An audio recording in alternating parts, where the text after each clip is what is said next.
शुरू करते हैं प्रायिकता का। आज 25 नंबर सवाल है और आपकी जो क्लास 10th का की जो प्रायिकता चैप्टर है उसी का 25 नंबर प्रश्न है। कहा कि दो पासों को एक साथ फेंका जाता है, सभी संभावित परिणामों को निम्नलिखित सारणी द्वारा पूर्ण कीजिए। कि दोनों पासों की संख्याओं का योग कितना होना चाहिए 2, और फिर कितना 3, फिर कितना 4, 5, इसी तरीके से कितना योग तक दिया गया है कि 12। और आपको प्रायिकता बतानी है। जैसे दो पासे हैं तो पासों में कुल फलक कितने होते हैं 6 और 6 अंक होते हैं। 6 देखिए 6 फलक होंगे और प्रत्येक पर एक एक अंक होता है, तो इस प्रकार कितने अंक हो गए 1 2 3 4 5 और 6। पहले दो पासों को एक साथ फेंका जाता है तो पहले वाले में भी 6 होंगे और दूसरे वाले में भी 6 होंगे। तो ऐसी कितनी संभावनाएं हैं कि जिनके अंकों का योग 3 हो। मान लेते हैं कि पहले पासे में 1 आ गया और दूसरे पासे में 2 आ गया, तो 2 और 1, 1 और इसमें 2, इनका जो है कितना योग होगा 2 और 1 कितना 3। यही हमसे कहा था 3 लाए। फिर यदि हमारे पहले पासे में 1 2 आ गया और दूसरे वाले पासे से 1 आ गया, तो ये भी हमारी जो बन गई ऐसी संख्या बन गई है जिनका योग कितना है 3 है। अगर हम इसमें से 3 लाएंगे, इसमें से 1 लाते तो 4 होता है। 3 और 3 कितना 6 हो जाएगा, तो वो हमारे लिए गलत हो जाएगा क्योंकि दोनों पासों की संख्याओं का योग जो होना चाहिए वह 3 आ जाए। तो ऐसी कितनी अनुकूल संभावनाएं 3 है। तो अनुकूल संभावनाएं कितनी 1 और 1 कितना 2, और इनकी कुल संभावनाएं कितना हो जाएंगी 36। अगर दो पासाओं को हमने बताया था आपको पहले वीडियो में कि पासे में फलक होते हैं 6, अगर 2 बार उछालोगे तो कुल कितने परिणाम हो जाएंगे 36, और एक बार उछालते तो कितने होते 6, अगर 3 बार उछालोगे तो कितना हो जाएगा 216। अतः जो इसकी प्रायिकता हो जाएगी वह कितनी हो जाएगी 2 और बटे में कितना 36। और अगली बार में कहा है कि 2 का योग कितना होना चाहिए, तो योग होना चाहिए अब 4। अगर हम पहले से 1 निकाल लेते हैं और इसमें से 3 निकाल लेंगे तो 1 और 3 का योग कितना हो जाएगा 4। 1 और 3 का योग कितना हो जाएगा 4 होगा। इसी प्रकार अगर पहले से हम 2 निकाल लेते हैं, पहले से 2 निकाल लेंगे और दूसरे से भी हम कितना निकाल लें 2, तो ये भी कितना हो जाएगा 2 कामा 2, यानी इनका भी योग कितना हो जाएगा 4। और अगर हमको 4 लाना है, अगर हम पहले से 3 निकाल लें और दूसरे से हम 1 निकाल लेते हैं, तब भी हमारा 3 कामा कितना 1, इनका भी योग कितना 4।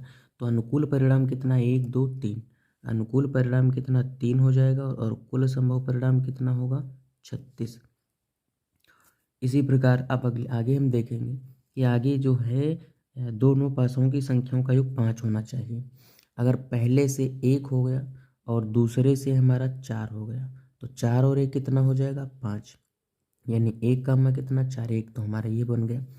अगर हम पहले से 2 निकाल लेते हैं और दूसरे से हम 3 निकाल लेते हैं, तो 2 कामा 3 कितना हो जाएगा, इनका भी योग कितना 5 हो जाएगा।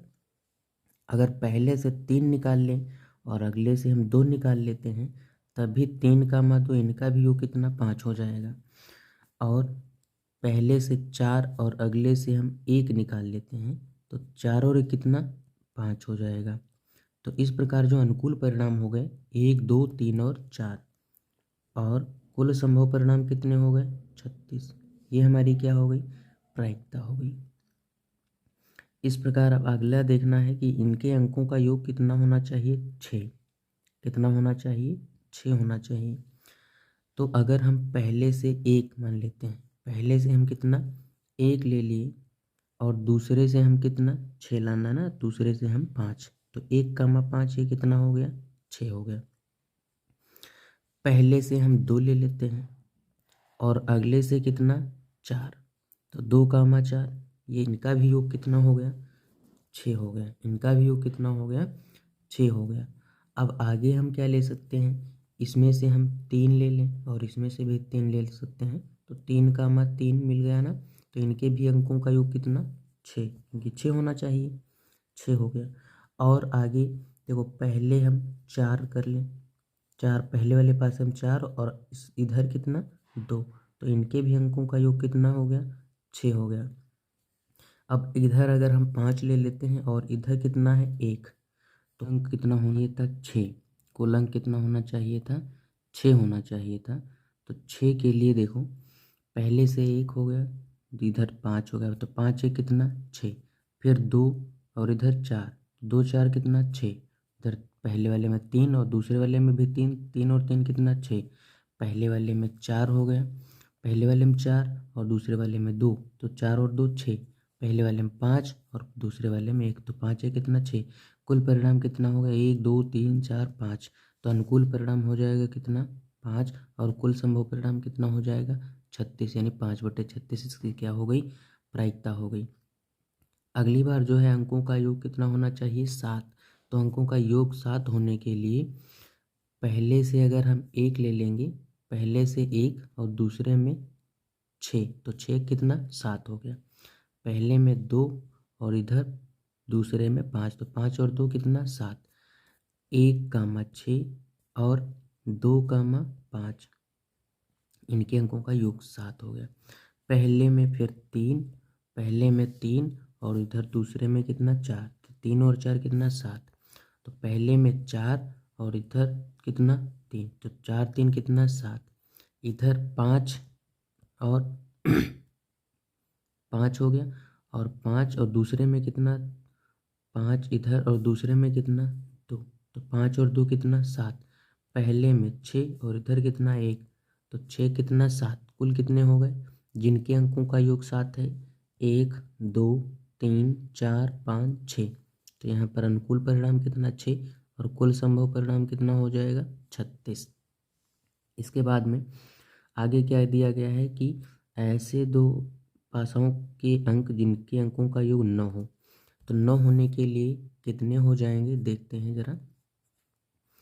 पहले में अगर हम पहले में 3 आ जाए और इधर कितना 6 आ जाए, तो 6 और 3 कितना 9, अगर पहले में 4 आ जाए और इधर कितना 5 आ जाए, तो 4 और 5 कितना 9, और इधर अगर 5 हो गया और इधर कितना 4 आ गया, तो इनके भी अंकों का योग कितना 5 और 4 कितना हो गया 9 हो गया, और इधर कितना आ जाए 6 और उधर कितना 3, तो 6 और 3 कितना 9, और क्या इसके अलावा कुछ हो सकता है, तो इसके अलावा अगर 2 में हम किसी को जोड़ेंगे, 2 में अगर 6 को भी जोड़ देंगे तब भी 8 होगा 9 नहीं होगा, इसलिए अनुकूल परिणाम 1 2 3 और 4, तो अनुकूल परिणाम कितना हो जाएगा यहाँ पर 4 और कुल संभव परिणाम कितना हो जाएगा 36। अब आगे देख लीजिए, ऐसे दो अंक जिनके अंकों का योग 10 हो, तो 10 होने के लिए अगर पहले में 4 हो गया और दूसरे में 6 हो गया, तो 6 और 4 कितना 10, और इधर कितना अगर 5 हो गया और इधर 5 आ जाए, तो 5 और 5 कितना 10 हो गया, अगर पहले में भी 6 आ जाए और इधर कितना आ जाए 4, इधर से 6 और इधर कितना 4, तो 6, 4 ये भी कितना हो जाएगा 10। क्या इसके अलावा कोई भी अंक है जिनके अंकों का योग 10 हो जाएगा, तो नहीं है। 1 2 और 3, अनुकूल परिणाम कितना हो जाएगा, तो अनुकूल परिणाम हो जाएगा कितना 10। अनुकूल परिणाम कितना हो जाएगा, अनुकूल परिणाम 1 2 3, तो अनुकूल परिणाम कितना हो गया यहाँ पर 3 और कुल संभव परिणाम कितना 36, ये इसकी प्रायिकता हो गई। आगे देखेंगे कितना होना चाहिए 11 अंकों का योग, तो अगर पहले से 5 मिल जाए, पहले बार में 5 आ जाए और दूसरी बार में दूसरे पासे में 6 आ जाए, तो इनके अंकों का योग कितना 6 और 5 कितना 11 हो जाएगा। अगर पहले पासे में 6 हो जाए और दूसरे पासे में कितना 5 हो जाए, तो इनके भी अंकों का योग कितना 6 और 5 कितना 11 हो जाएगा। बाकी अगर हम किसी भी में भी हम 6 में कोई भी अंक हम जोड़ देंगे 6 में, तो 5 को छोड़ करके बाकी जो भी 6 और 6 जोड़ेंगे तो 12, 6 4 10, 6 3 9 नहीं हो पाएगा, इसलिए अनुकूल परिणाम कितना है 2, अनुकूल परिणाम कितना है यहाँ पर 2 और कुल संभव परिणाम कितना 36, ये इसकी क्या हो गई प्रायिकता हो गई।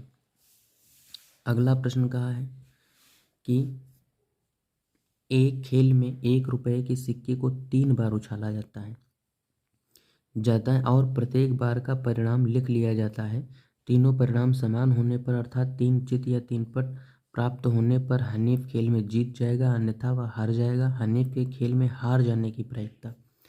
तो देखिए कहा था कि 3 चित्त या 3 पट प्राप्त होने पर हनीफ खेल में जीत जाएगा, लेकिन हमसे हार जाने के लिए बोला गया है प्रायिकता। तो हार जाने के लिए अनुकूल परिणाम कितना, 1 2 3 4 5 और 6। अगर हेड आ जाएगा या टेल आ जाएगा तीनों बार तो वह जीत जाएगा। तो जीत जाने की हमसे प्रायिकता नहीं बोली गई है, हमसे बोली गई है हार जाने की प्रायिकता। तो हार जाने के लिए जो अनुकूल परिणाम होगा, हार जाने के लिए अनुकूल परिणाम जो होगा वह कितना, 1 2 3 4 5 6, 6 है।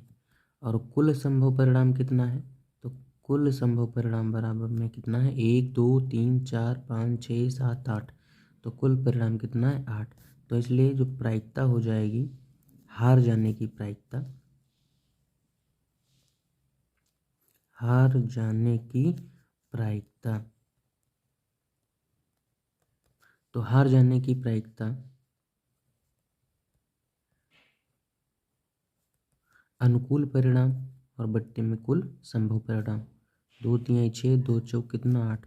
तो हार जाने की प्रायिकता कितनी हो गई, 3/4। हार जाने की प्रायिकता हो गई 3 और बट्टे में कितना 4। ये इसका आंसर हो गया, यही इसका क्या है, उत्तर है।